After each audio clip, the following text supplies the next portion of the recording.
Hey Rose Petals and Rose Fellows, it is Candace Rose, and in today's video we throwing it back for Throwback Thursday. And for my Throwback Thursday, I am going to be opening up my career passport. So I'm gonna be reading this thing and looking through this thing. I have not opened this up literally in 17 years. My mom had this for the longest time and I needed my high school diploma out of it. We're gonna take a walk down memory lane. I'm gonna be sharing with you guys my high school experience, and I'm also going to be cracking this thing open that I haven't opened in 17 years. Now I'm not gonna go through the whole entire thing. I'm just gonna hit the main points, and that was my GPA, my grades, and yeah, so let's get right into it. I don't know about any other school systems, but Youngstown City school systems, after you graduate, you get this thing called a career passport. And your career passport has a number of things in it. It has your high school diploma in there. I think it has like a resume in there that you guys create yourselves, well, that the students create themselves, a letter of recommendation, and it basically has your student transcripts basically. So yeah, like I said, I have not seen this in a very, very long time, and I don't even remember what's in here. So it's gonna be kind of cool to see like my thought process at the tender age of 17. I started high school in 1999, 99 in the 2000s. At 17 years ago, I graduated from Woodrow Wilson High School in Youngstown, Ohio, back in 2003. I had fun in high school, I'm not even gonna lie. I do feel like I kind of should have applied myself just a little bit more. My general experience in high school was a pretty good one. Like, I had fun. I wasn't super popular and I wasn't lame, but I had a little name for myself, you know, in school and out of school. Like, people really liked me. People mess with me. You know what I'm saying? And the ones that did not like me when I was in school and growing up were the ones who did not know me at all. It was the ones who, it was mainly girls for real, obviously, thought that I was stuck up, and they also thought that I tried to be something that I wasn't, which I don't to this day. People say that about me to this day, and I don't even know what that means. Like, I'm trying to be something that I'm not. Like, I don't know, what am I trying to be, sis? Like, I'm trying to figure this out. But yeah, people used to say that I was stuck up, and it wasn't that I was stuck up. It was just like I was really, really shy. I was like a semi-shy person, but I kind of wasn't shy. So I just wasn't going up to people and just started having a conversation with them. Like, I had to know you, I had to get to know you, and once I knew you, then you would see my real self. But other than that, like, I had my little small clique of people that I hung out with. It wasn't like I was unapproachable. Maybe I had the resting bitch face. You wouldn't have known if I was a bitch or not if you wasn't talking to me. And if you just looking at me, a lot of people like me, that doesn't mean that I'm stuck up, but that's neither here nor there. I was more so into the social aspect than the actual scholar side of school. Like, basically, I cared about going to the dances and stuff like that than the books. My friends in school, like, I'm still friends with them today, minus like a couple of them. I want to say like 3 at most that I'm no longer friends with. Basically, I don't give about them. You know, my A1 day ones is probably about 3 that I've been rocking with them since the junior high school up until this point. Like, they still my best friends. Now, me and my crew was voted best dressed crew back in 2003, and also in the 10th grade I was voted like cutest dimples or something like that. So our class slogan for 2003 was "We came, we saw, we conquered," and we was considered like the last dynasty because a couple years after, well, let me just put it this way.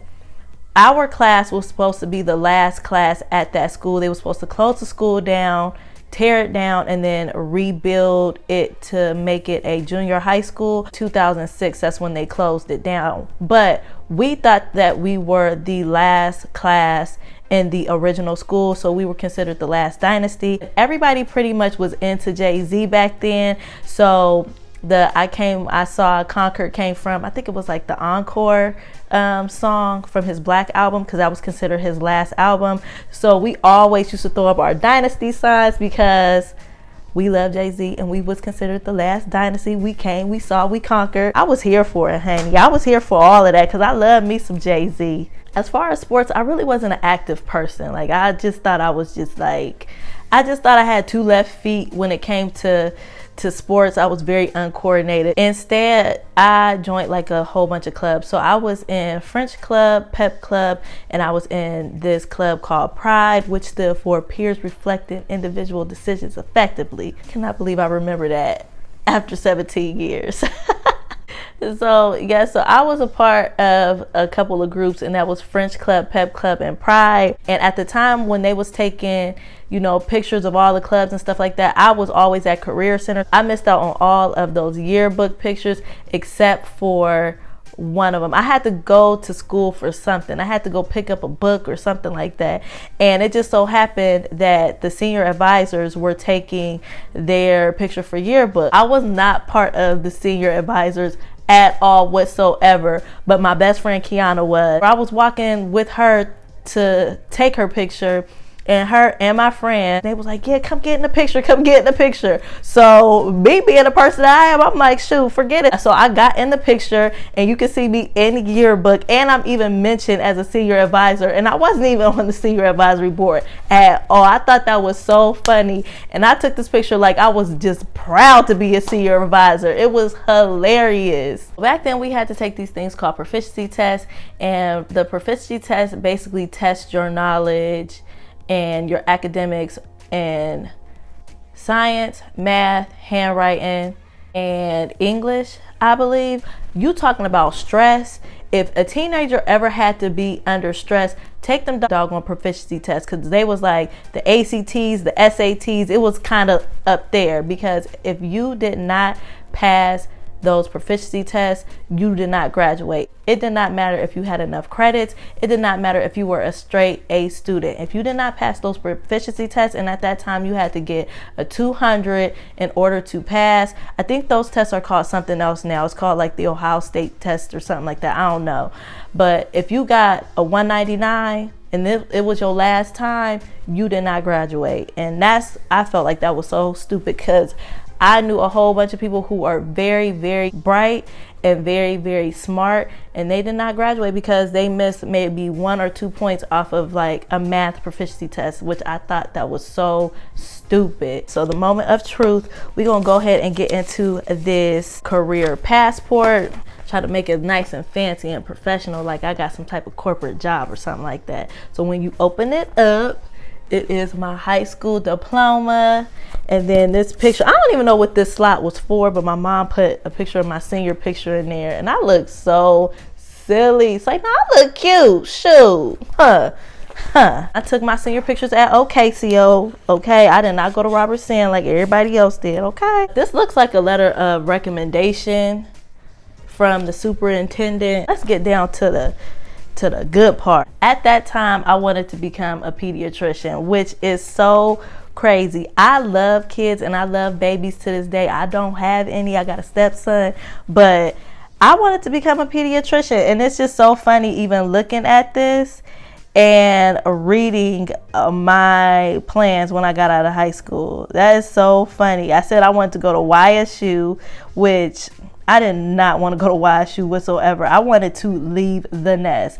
And I gussied this thing up to make it seem like I wanted to stay at home and be financially set before I left. Honey, I didn't give two damns about being financially set. I wanted to leave, okay? All my friends was leaving. I wanted to leave too. All right, so let's get into these doggone high school transcripts right here. I ain't ashamed. I'm about to read this whole thing off. Okay, so my 9th grade year, I did dick around. I'm not going to sit up here in front, and my grades was a reflection of it. So in American Mosaic, that's like American history for like 9th graders, I got a C in that.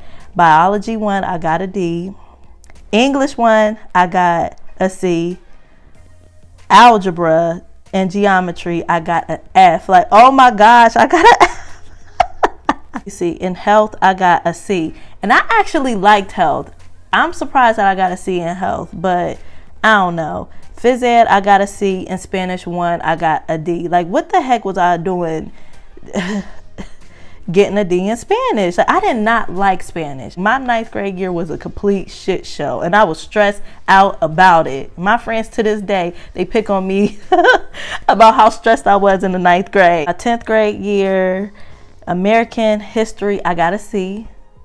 American, I don't know what that was. Oh, I know what that was. That was some old makeshift course that was made up in the school. I don't know. I got a passing grade on that. I don't know. Maybe because I was pretty and the instructor then used to like girls underage and that. But anyways, anatomy and physiology, I got a C. English 2, I got a C. Family relations, I don't know what that is. Oh, I think family relations, I don't know. I ain't gonna make that up. But family relations, I got a B. Algebra and geometry 1, I got a B. That's so crazy. How did I go from I had fundamental algebra and geometry in the 9th grade and got a F. And algebra 1 and 2, I moved all the way up to a freaking B. Look at God. Nutrition and wellness, aka home ec, I got a B. Phys ed 2, I got a B. And Spanish 2, I got an F. Like, why did I keep going back for more for Spanish 2? I hated Spanish 1. I don't know why I went back to Spanish 2. I guess I'm just a sucker for punishment because I went back to Spanish 2 and got a whole F. My sophomore year was way better than my freshman year. And if I wouldn't have taken Spanish, like Spanish 2 completely killed it. My junior year, I had DHO, Diversified Health Occupations. That was my career center trade. I got a B. English 3, I got a C. Algebra and geometry 2, I got a C. Chemistry 1, I got a B. I finally dropped Spanish and went to French, and French was way easier than Spanish. And in French 1, I got a B. U.S. history, I got a B. And American government, I got a D. What? Nah. I liked American government, and my teacher was very cool. All right, y'all, so we about to get into senior year. So American government, I got a D. Let's just kick it off right. I got a D in American government. DHO 2, which is Diversified Health Occupations, my trade, I got a C. DHO related, which was the other half of my grade, which I had to work, I got a C in that. English 4, I got a C. French 2, I got a C. Integrated algebra 3, I got a C. Inquire, I got a passing grade. So it was just C's all the way across the board. Let me explain. I was very average my senior year because I had senioritis. Like, I had passed all my grades. I got all the credits that I needed to get to graduate, and I also passed all of my proficiency tests. I was kicking it my senior year, so I definitely had senioritis, and this was also a reflection of that too, because I did enough just for me to get by. You already know they had to do the student ranking, and I ranked out of 165 people. I ranked 115. So that means that I was smarter than 50 people. Like, what the heck? I told y'all I was dicking around in high school. I barely made it. And my GPA was a high 2.0. What the heck is that? Is that like a C, like a low C, borderline D? Oh my gosh. Your good sis was dumb as hell with school. I wasn't dumb in school. I just had a attention span of a candle wick. Like, I was the type of person that I did not like to do research on anything. Like, I hated doing research papers. I hated doing stuff like that. I was the type of person that I wanted those instant results really quick, really fast. And if I didn't get those instant results, I was basically throwing some stuff together just so that I can get by and I can get it done and over with and I can move on to the next thing. That's the type of person that I was. But good thing I had a mother that really did not care. Like, I can't say that my mom did not care. I'm not even going to say that she didn't care about my grades. I think she just was like, as long as you pass, like, I mean, as long as you graduate and don't have no doggone babies, that's cool with me. So I graduated and I ain't had no doggone babies. I guess I was in good graces with her. Back then you needed 18 credits to graduate, and I graduated with 19.2. So I was already in there like swimwear. That's why my senior year, I really had senioritis real bad. And for Career Center, I did get a couple of certificates that I am very proud of. And this is my first certificate. This was the one that really counted. This was the STNA certification. So I got my certificate in STNA. So I was a state tested nurse's assistant. Then I also got this certificate for performing electrocardiographs. So I was officially an electrocardiograph technician, aka I was able to give EKGs, and you have to take an exam in order to pass to be a EKG technician or whatever, and I scored an 86, so I was very proud of myself on that. So the next one I got is a certificate of program completion, and this was for the diversified health occupations, and you had to meet a certain amount of hours in order to graduate. And I had 1,342 hours, and this was my Career Center certificate of completion. This is the Youngstown City Schools Chaufin Career Center certificate of merit in academic achievement and medical occupation. So, okay, so this one is my CPR certification. I'm 17 years old and I'm certified in CPR, pharmacology. I'm a state tested nursing assistant. I can give EKGs all at the tender age of 17 and 18. So these are like major like adult goals that, you know, most adults, they strive to go for. So I was very, very proud of myself. And honestly, Career Center and Chaufin, that really like saved my high school years, and it really saved my grades, because had I not went to Career Center, I probably would have been getting those lackluster, very low, mediocre grades. But I really did bounce back when I went to Career Center. So that was I felt like I was the comeback kid at that point. And once I started applying myself and putting forth effort into my work and really slowing down and thinking about what I was doing, then I started seeing a drastic turnaround. This career passport is not a reflection of my future whatsoever. I did not let these grades define who I was. I just kept pushing, I kept striving, and I ended up becoming a phlebotomist. I've been a phlebotomist for about 12 years now, and the field that I work in, like all the experience that I have in being a phlebotomist, I make decent money. I make just about the same money as a LPN. I did not let this define me at all. If anything, it just pushed me and it gave me the drive to not be a slacker. So when I graduated from high school, my mom gifted me with a brand new shiny new car, and I had a 2002 silver Hyundai Elantra. We graduated, then we went to go have dinner, and then we went straight to the doggone dealership, and I was gifted with a brand new car. And y'all couldn't tell me nothing, because I was the only one with that type of car, and y'all could just see me cruising around the Youngstown streets in my silver Bullet. So thank you guys for taking this walk down memory lane with me. I'm pretty sure anybody who is from the city that I'm from, anybody who is a friend of mine or graduated with me in the same class, I'm pretty sure this was pretty nostalgic for y'all. And that is it, y'all. Thank you guys so much for watching this video. Please like, comment, and subscribe, and I will see you guys in my next one.